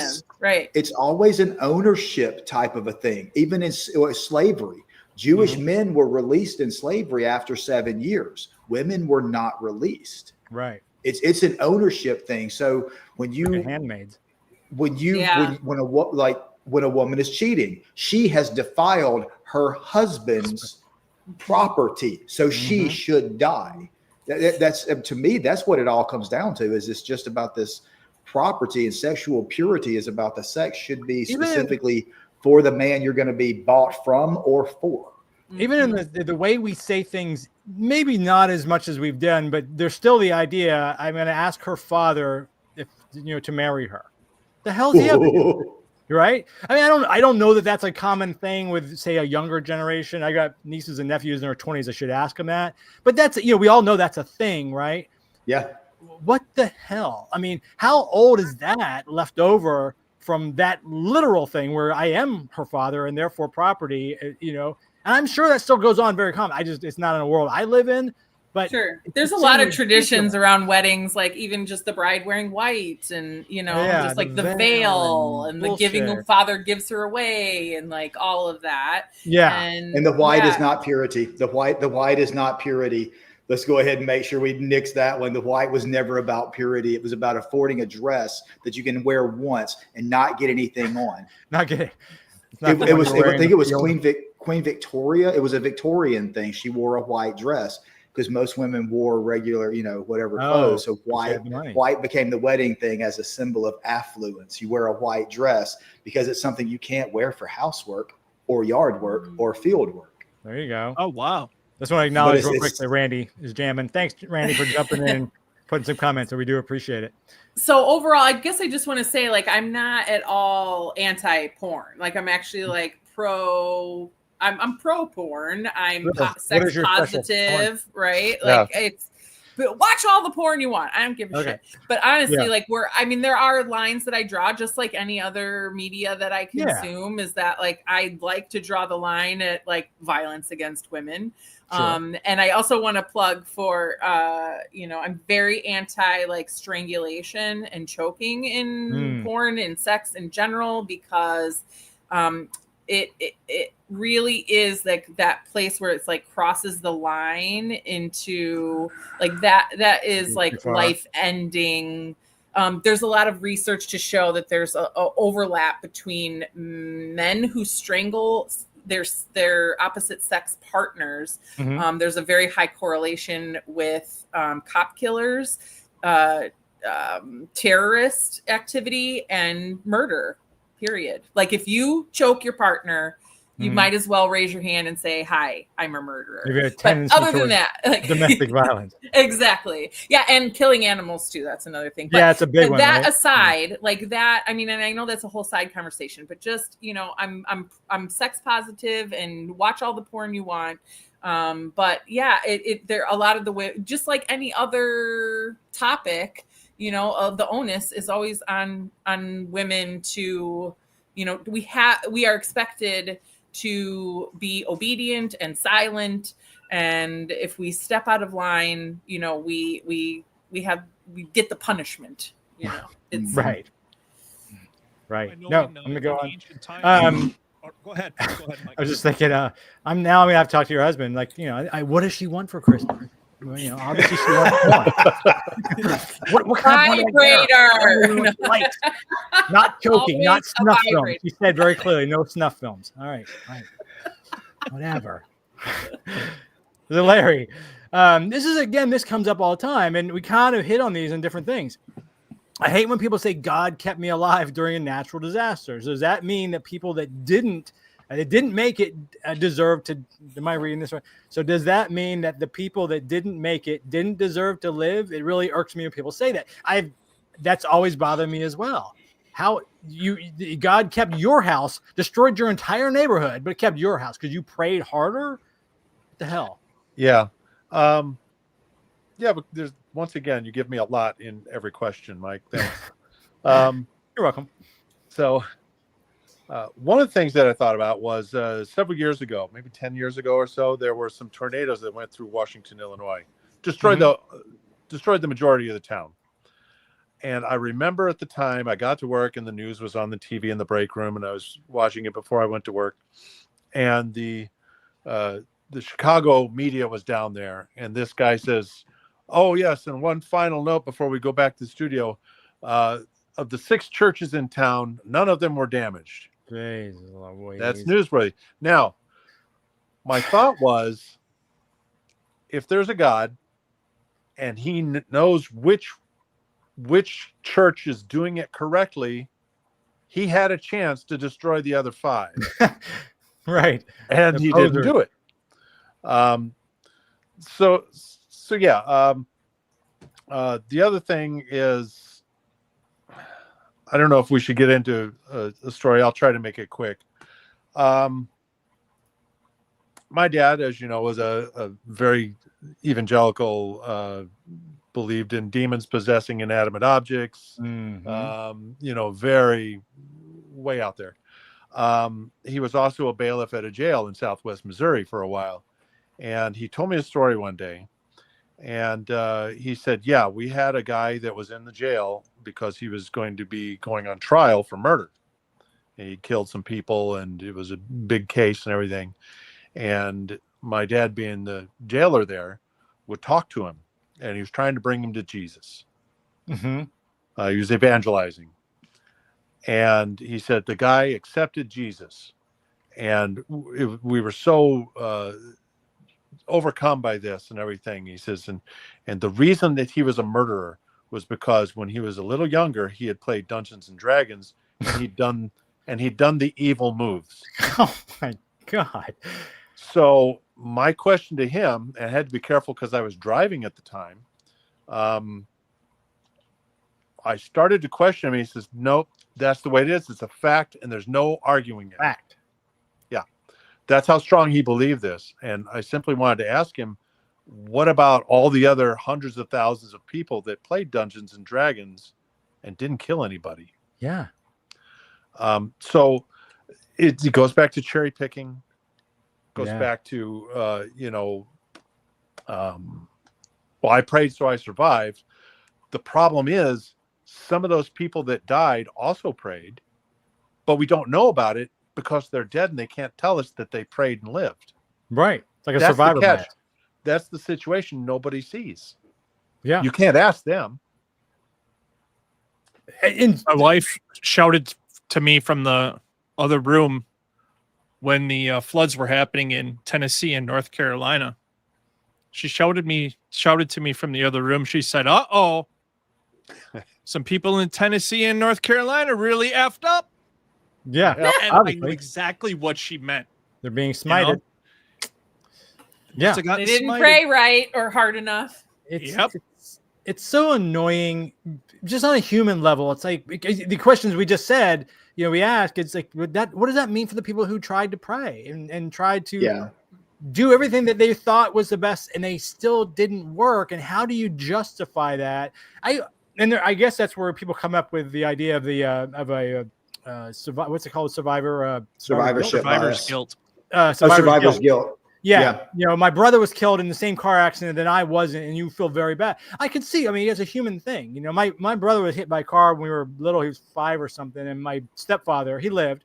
So, but my stepfather had just been talking to him, and he left my stepfather's house and was going to run down the street to where we were living. They weren't married at the time, and he ran right on the street and got hit. So my stepfather felt bad for years because, had I just said one more thing to him, I would have stopped that 1 second. The car would have gone, and Alan wouldn't have got hit by a car. You human wants to say, I could have done this, but you can't. It's just life. Chaos goes on. I have a friend. Say, I prayed, and that's why he didn't get hit. Yeah. No, correlation again, is not chaos. always causation. I have a friend who Annette said it. I was dying to say it. Yeah, correlation does not equal causation. You're right. I have a friend whose son, who's a teenager or just an older teenager, 17, 18, 19. And they lived in the north suburbs. And one night he was hit by a car. He was kind of sideswiped. So he went to the hospital. He had mostly just bruises and contusions, and they had to check him out and everything. And she said she was so grateful because she knew that her recently deceased mother was his guardian angel. And I said, and I couldn't say this to her because she's such a nice person, and we're friends. Right. I would have. But he has a terrible, terrible guardian angel because he got hit by a car. Yeah. She's a little slow, She could have pushed him out of the way, a little bit sooner, Right. He wouldn't have got hit by a car, but he got hit by a car. Right. Yeah. He's like Clarence. He hasn't earned his wings yet. He's obviously a terrible guardian angel. God kept me alive, but he got my attention with a Volvo, If you think a human becomes an angel, when angels were in heaven before humans were created, based on that really horrible book, even the Goat Herder's Guide to the Galaxy does not say that people become angels. Nothing about that does. And if I'm not mistaken, most Christian sects, cults, whatever you want to call them, most Christian denominations, I think they believe the soul rests until the rapture. Well, Catholics will When get to asked guardian about it- angels. Yeah. Well, so when like, asked about it, in the Hebrew, there's a bunch of different words that they use for the same thing, or I should say, there's a number of different words that or spellings that they will use for the word death. There's one way you're dead in Christ, so you were a believer, and you died, and now you're waiting for the second coming. You're dead. You're a dead soul. You're lost. You're not going to be able to obtain the kingdom of heaven.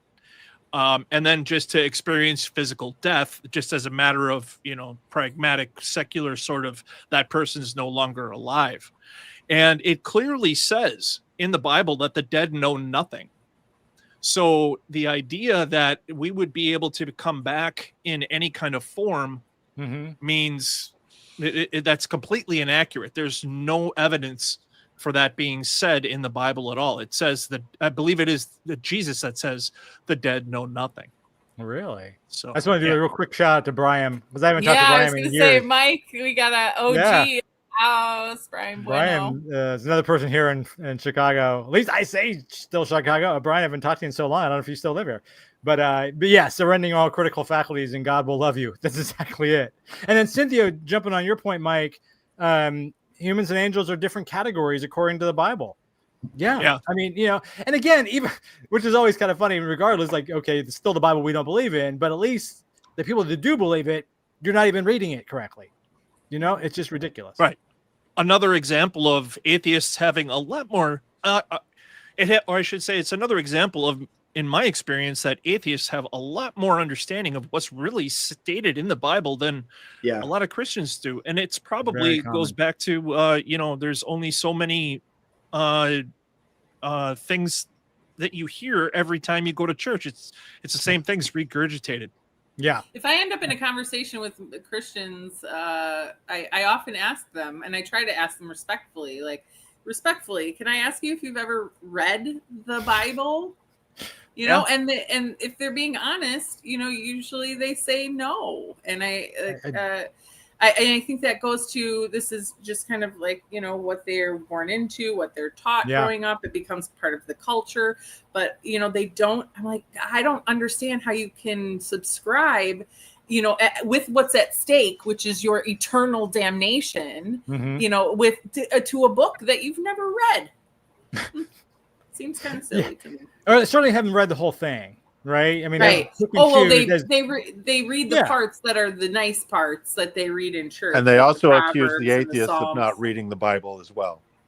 Yeah. Oh, you must not have read the Bible. No, that's how I became an atheist. Yes.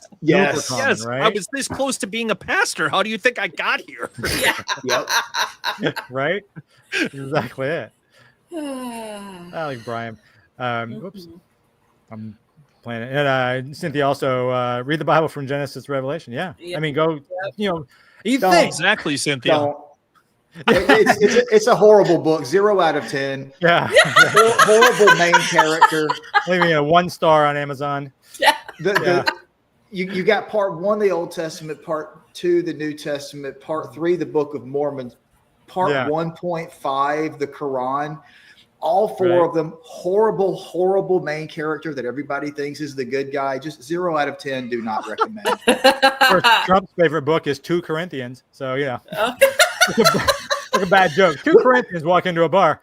The funny thing about that, he was actually asked one time what his favorite Bible verse was, and he said, "I don't know, probably the one about an eye for an eye," which is literally the only Mosaic law that Jesus directly contradicted. Yeah. It's so ridiculous. So ridiculous. Let me rephrase. It's written in the book that the character of Jesus supposedly said that. Let me be very clear about my belief in whether that was actually uttered by a person. So let me put one more point on this question. One quick, and then we're going to jump. Yeah. So the ones that prayed said, "God kept me alive." They would also have to explain all those that survived without praying. Say that again. I'm sorry. They would also have to explain all those people who survived the same natural disaster without praying. or Right. beseeching to a God. Did Yeah. prayer really work, or didn't need it? Well, yeah.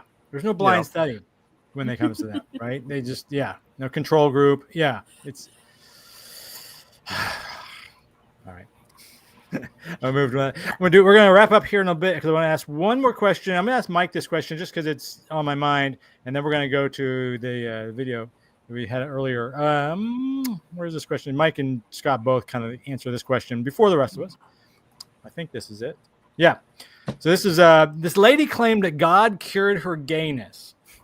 She preached about how Jesus is the way and how she detransitioned and no longer dates women, and how her husband was also turned straight, which I just love that. Like, okay, you were both gay, which is I actually know a couple couples like that for sure. They were both gay. They got married because of the era that they grew up in.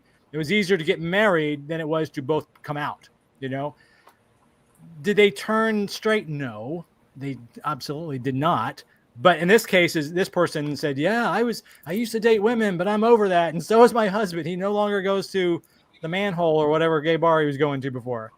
Scott and Mike, but Mike, I'll start with you, and Scott, jump in. What do you guys think about this cured gay, that pray the gay away? Yeah, the pray the gay away makes me want to gag.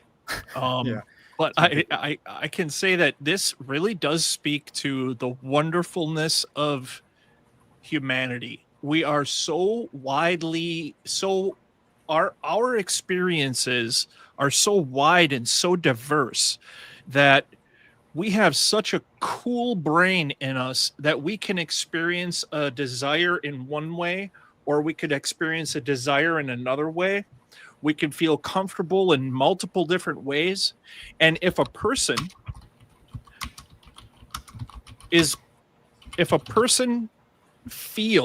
genuinely feels, because everybody's perception is their reality, that they felt a particular way and now they feel a particular way, after a period of time, good. Great, good on you. But when you start to, but what is just sickening is the idea that you can call upon some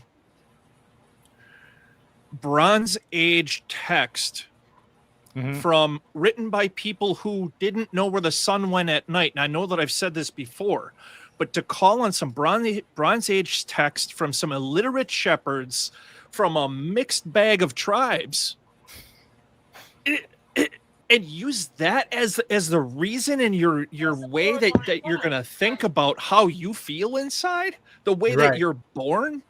I mean, come on. And I kind of got to get off that one, and I'm going to hand it over to Scott because I get so hot about it. Yeah, I can feel it. I don't do well with the absurdity, but I love the question. And it has to be looked at, because this is happening and people are posting it on TikTok. They're saying things like this. Oh yeah. So that's why I had to start out focusing on the positive. We have wonderful options and opportunities for ourselves, but Scott, what do you have to add to it? Yeah, I'm actually going to go a little different direction with this, because this was talking about how she detransitioned, she was transgender, she was a lesbian, the husband was, she went through this and that. And I know as part of what I've had to deal with my upbringing and a lot of religious trauma based in my sexuality is I have a personality disorder that one of the key characteristics is an identity disorder. There's so many parts of myself that I don't have a solid grasp on as far as who I am. And churches are predatory to people like that. Yes. Religion is absolutely predatory to people like that. And like this person trying to find out who they are, just never finding a way to fit into a world that with those particular proclivities, parts of who they are, it's the world shunning them and them just desperately trying to find that spot a lot of times. My heart goes out to them, but just that's another little dark space I have in my heart for religions and churches that just really are so predatory on people like this that you have to pray the gay away and just convince you to do that. They're trying to fix a problem they started by making the problem worse. I think that, I just think that religion can be really harmful. And that's something that a lot of Christians, they don't like to hear. That religion can harm. They just like to live in the world where religion is so wonderful and it helps everybody. And but what they don't acknowledge is that when they purport things like somehow being gay is a choice, that's really what they're saying. Like, hey, being gay is a choice. And so I like to ask them, like, when did you choose to be straight? When did you make that choice? It's a good question. Right. Legitimate question. Yeah. And like what it ignores is that not only does gay conversion not work, but that it is so harmful that people who have gone through gay conversion actually have much, much higher rates of suicide. They have higher rates of drug and alcohol addiction. And, it really causes long-term damage in people's lives. And that has rippling effect outside of, just that person as well. But it really doesn't, the church doesn't like to take accountability for the fact that they cause real harm to people by doing this. It's really upsetting. It's very upsetting. I did want to bring up one thing. I think a post had come across earlier that said, all of the homosexual activities were specific to men. I did want to put a qualifier on that. In Paul's letter to the Romans, I think it was Romans 1:25 or 1:26, he did talk about even the women gave over their natural desires the way the men did, and how they were fire and brimstone or whatever after that. But no, that was the one place, I think the only place, where women giving over to unnatural desires for each other the same way men do was mentioned in the Bible. Because again, throughout the rest of the thing, they were property. Yeah, I think Cynthia had made that point that the Bible had never had issues with lesbians. So if you say it happened once, but you're right, and Cynthia's Romans 1:25, I think. But again, ask anybody if they've ever heard that. No, it's man shall not lie with a man, and Christians will. And religious people will couch that all as we meant all homosexuals, but you didn't say that specifically. And we all know the ick factor is reserved for the men, right? Yeah. Woman on woman porn is going to run rampant all through everywhere, but men is like, oh, it's the scourge of the earth, right? We all know. And even going further than that, and it's a societal thing too, where just that, like the religiosity and the patriarchy crossover is when you hear about all of these issues with the transgender community. It's always about protecting people from transgender women. You never hear about trans men. Mm-hmm. You never hear anything about someone born female at birth. Mm-hmm. It's and then when you get down to it, it's just like because they still think of a trans woman as a man because they just can't let that go. That's where that all comes from, and it's all patriarchal. Mm-hmm. It's just, and a lot of all of the Abrahamic religions, even Jainism and stuff, at their core are patriarchal in that way. Yeah, in fact, I saw a video yesterday where they had a military guy, and he was, typical sort of almost pro-type military, very buff and just hairy and just, really strong looking. He was holding his gun. He'd been in the military, in the Army or Marines, I can't remember, but that sort of infantry looking kind of guy, sergeant, I can't remember his role, but not a low level guy, like 17 years. And then he showed a picture of his wife, and she's also in the same branch. And then the point of that was that both of these people are trans. The guy is a trans man. I'm sure I say that correct, right? And the woman is a trans woman. They're married, and they're 17 years in the military, or at least the guy was military 17 years. And now, because of Hegseth, they're being kicked out without pensions. That's a new thing. They've just said 17 years. This guy's been in the military for 17 years. And all of a sudden, he's not good enough, and he can't even get retirement because it's the Bible. Come on. It serves no other purpose. We know it's the Bible. We know it's, and again, this is Hegseth that we saw in the verse video in the very first part of this call. He's going to that church, that Christian nationalism church is driving so much ridiculousness. It's pissing me off. I'm pissing me off just talking about it.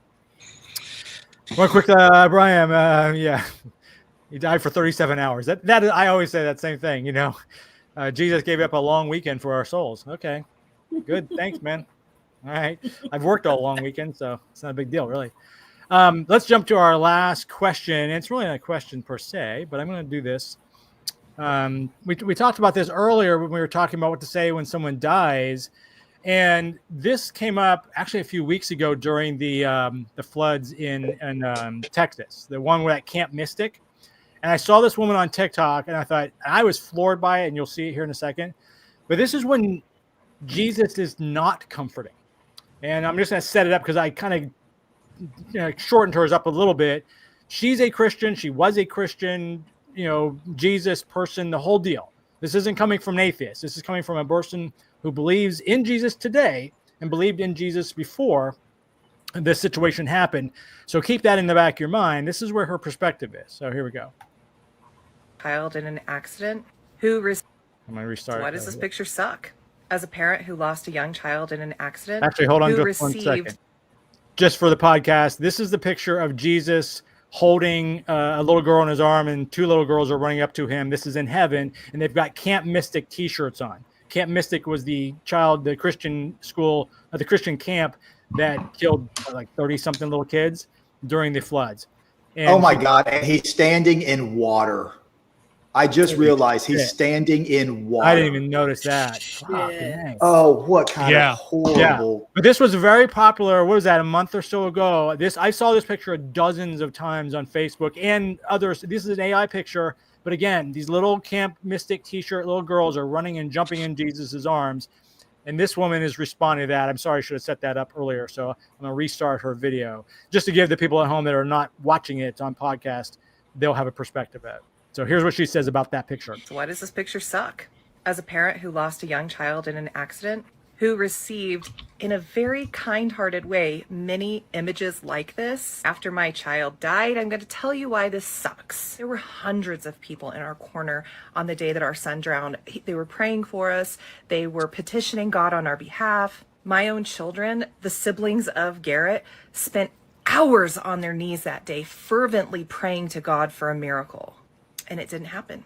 Garrett still died. After Garrett died, people came out of the woodwork to tell us, Garrett's in a better place. Garrett's with Jesus. Garrett is so happy to be with Jesus. And he would want you to be happy that he's with Jesus too. So let me tell you what this said to my mother heart. It said to me, your pain's really not that bad. What happened isn't really that big of a deal because look, Jesus! Jesus didn't heal Garrett because Jesus wanted Garrett back. And Garrett wanted to be with Jesus. Look at how happy they are. When a grieving parent hears over and over again, your son is in a better place, your child is in a better place, what it says to them is that you are not enough. Your arms were not enough. Your love, your nurturing, your support, your protection, it wasn't enough. He's in a better place with somebody better, doing better things. At the time, and still to this day, I cannot imagine a better place for Garrett to be than in my arms. Or in the arms of his father, or in the arms of his siblings, playing with his siblings, laughing with us, spending time with us as a family. It's been 11 years and it still doesn't make any sense to me why it happened, why God didn't grant us our miracle. I'm not speaking for all parents, but I'm telling you exactly what this did to me in the early stages of my own bereavement. More than anything, I felt like it invalidated my pain. Like I really didn't have the right to feel that insurmountable pain and that kind of like soul-crushing grief because Jesus, even with my devotedness to Christianity, even with my faith and belief in Jesus, it did not take away the pain of losing him. And so when I saw stuff like this over and over again, it said to me, it's really not that bad. Dude, it was terrible. When I saw it, I was like, okay, I gotta stop watching. I'm gonna cry because it's like, Jesus, how many people probably do that? And they're not thinking, and you can forgive people for not thinking, but her perspective on that is so right. I mean, as if several of us have kids, maybe all of us, I don't know. We know all of us, without a doubt, can't imagine losing our children. And for someone to come say that, and her perspective of like, you're saying that person, that my child is better off without me? Well, fuck you. They're not. And if she had called them out at the time, if she had called them, said that, yeah, and if she had called them out at the time, with how hurtful that is, she would have been looked at as, oh well, she's just emotional, or she doesn't really mean that. Yeah, she's bad. Yeah. Or she's against Jesus or whatever. It's a no-win situation. Yeah. The problem I have with this is everybody tries to put Jesus up on this pedestal. Jesus was a horrible person. When all of this free miracles and stuff for the Jews, when the Gentile woman came to him begging for him to heal her child, first of all, his apostles said, Master, make her go away. Jesus' response to her as a Gentile woman was about healing her Gentile child, was that he came for the lost sheep of Israel. So healing her child would be taking food from the mouths of children and throwing it to dogs. Jesus was a garbage person. And this woman, if she is still a believer, I'm sorry. I know I'm going to speak vicariously through you. I feel for your pain. Absolutely. This might be why you want to give this shit up, because your Jesus said about this exact same situation, let the dead bury their dead. Mm-hmm. You are not supposed to grieve for those children. The book you are adhering to, the Jesus that you are complaining about, those were the red letter words in the book that you're following. If you don't like it, you might want to take that up with your God. I mean, I hate to be like that about it, but if you follow religious tenets and then complain because people are doing exactly what those religious tenets said to do, that's your chosen path. Yeah. My day job, I teach sexual violence prevention to college students. And so I have a workshop called What You Say Matters. Mm-hmm. And one of the premises that I teach is that well-intentioned people can still say harmful things. Yeah, absolutely. Yeah, you can hurt people on accident even when you mean well. Yeah. And so here's a whole list of things that you should never say. And so it reminds me of this, of the same thing when I'm teaching people, about how to respond when somebody shares that they're in a domestic violence situation. You don't say, well, why don't you just leave? Yeah. Why don't you say that? Because it doesn't take into account the fact that leaving is it's not easy for everyone to do for a plethora of reasons. What if you're undocumented? What if you don't have any financial support? What if? And also, it's the most lethal time for people in a domestic violence situation to try to leave. And also, it assumes that they didn't think about that, right? Like, it's kind of insulting. Yeah. Your first thought, I'm sure. Yeah. Like, sorry, I didn't think about that. Maybe I'll, thank you for saving me. But the same thing, like when religious people say things like, he's in a better place, or this is, part of God's plan. And, it just doesn't take into account, reality and that, or the fact that, your specific situation this isn't about logic. This is about my feelings. This is about my devastation. Yeah. Right. This is about my safety, my well-being, and focus on that instead of just trying to either like fix it or make trying to convince the person that their situation isn't that bad when the worst fucking possible thing that ever could have happened to them happened. Right. Let's consider the perspective of her other children as well. They're sitting there. People are coming in and says, "Oh, your deceased sibling, they're in a better place," and they're going, "Wait a minute, why can't I go to a better place? Yeah. I'm here. This must be a terrible place. Why is he chosen and not us? I didn't get to go to Jesus." Yeah, that's got to mess with your mind. Why doesn't God just dispense with all the bullshit, and instead of creating us, having us have an earthly existence, and then finally get the prize, why just dispense with the bullshit? Yeah, it makes no sense. Why put us here for a brief period of time and compared to all eternity anyways? Like, what's the whole point of this? If you're just going to snatch us away at various times at the most inconvenient time, and inconvenience is holding a lot of weight there, because it's inconvenient for me to lose a child. It's inconvenient to die at 95. It's all inconvenient. I don't want to die. Don't want people to lose people. But what was the whole point? To serve you? That's ridiculous. I'm so worked up with the damn video. I just was like, oh, I just want to kill everybody. I was like, this is terrible what people will say. And again, I'm going to give them a little bit of grace because they're not thinking it through. But that's the problem. You're not thinking it through. You're immediately jumping, well, Jesus solves everything. No, don't. It's another example of how religion poisons everything. Yeah, that's a Hitchens thing. Yes. And to what Larry was saying, those poor children, those poor survivors. Left behind.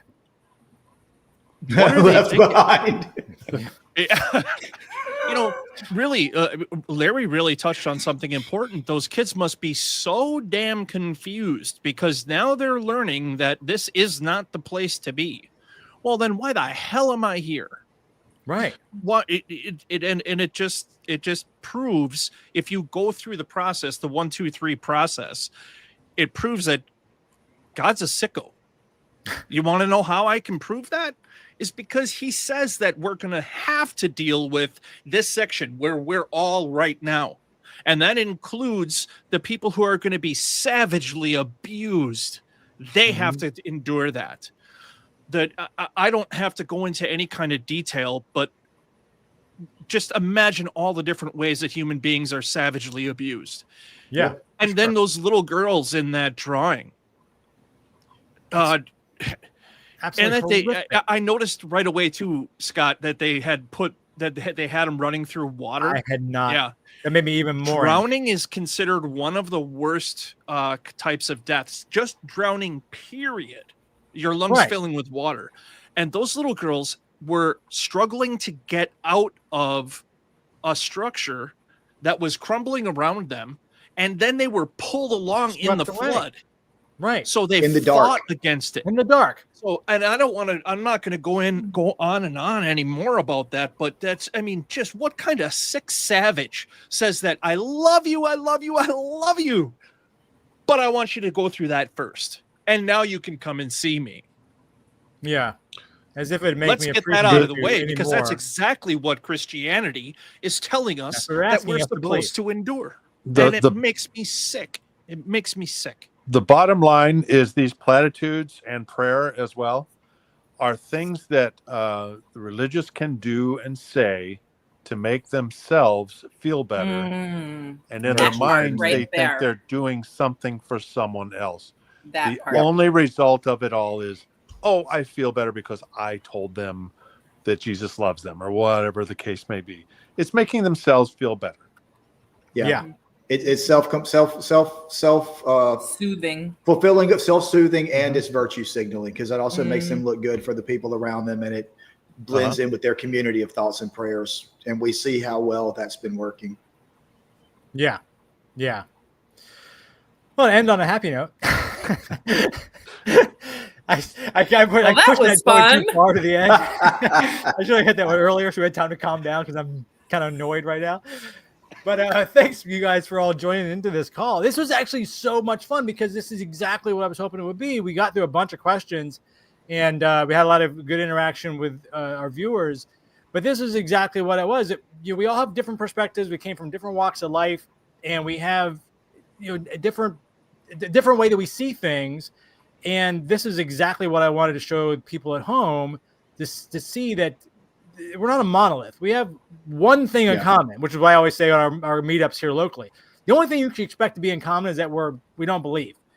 But if you like a different baseball team or you have a different way of raising your kids or you have any other thing, we're 100% different. That's fine. We only can share that one common thing, right? And this gives us all that chance. And even that, we don't have the same exact perspective.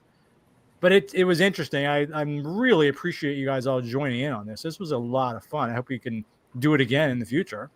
You guys have any last parting words before we go? We'll continue it at the beach in a couple of weeks. That's right. We do have a beach. Outstanding. For those of you in Chicago, or if you want to drive down from Milwaukee, please do.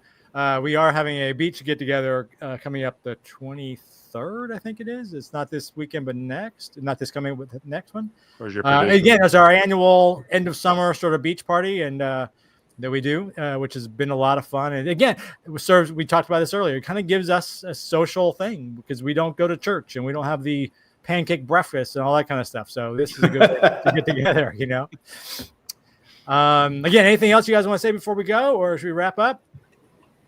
Maybe I think this is pray. a great group you got. And shall we bow our heads? We Should should. we pray? We should. Oh, no, we should not pay, because when you pray, do not be like the hypocrites that love to pray in the synagogues in the corner of the streets. That's you should right. go into a room and pray in private. I can't bow my Pray in head private. because the glare Amen. would blind everyone. All right. All right, guys. Well, thanks again a lot. Thanks for everybody for joining in. And for those of you watching or listening, we try to do these as frequently as we can. Make sure you check out the YouTube channel, which is Atheistville. And we also have a podcast, which is also Atheistville. And our Facebook is Atheist. I think it's atheistpodcast.com. It'll be all in the .com. Whatever. It's a Facebook thing. It's a group. It'll all be in the show notes. So check those out. We'd love to interact with you. If you guys have any questions for any one of us. Oh, and by the way, I'm going to put you guys as any of you tell me later. I know, Scott, you mentioned it. I think Annette. If you guys don't mind people asking you questions, I'll be happy to put your contact in the show notes. If it's like Instagram or wherever you want to be reached. If someone has a specific question for you, I'll put that in the show notes. So for those of you watching or listening at home, you're welcome to reach out to these individuals. They obviously don't mind talking. We've been doing it for 2 hours. So anyways, all right, guys, thanks a lot. And I will talk to you all later. Take care. All right. Thanks for having us on, Mike. All right. Bye. Thank you, Mike. Hey, thanks for tuning in to today's show. I really hope you enjoyed it. Do me a favor and like and subscribe to the show and tell a friend. That helps us grow and it lets us keep bringing you more voices from the other side of belief. Until we talk again, be kind to one another and remember that reason and compassion go a long way.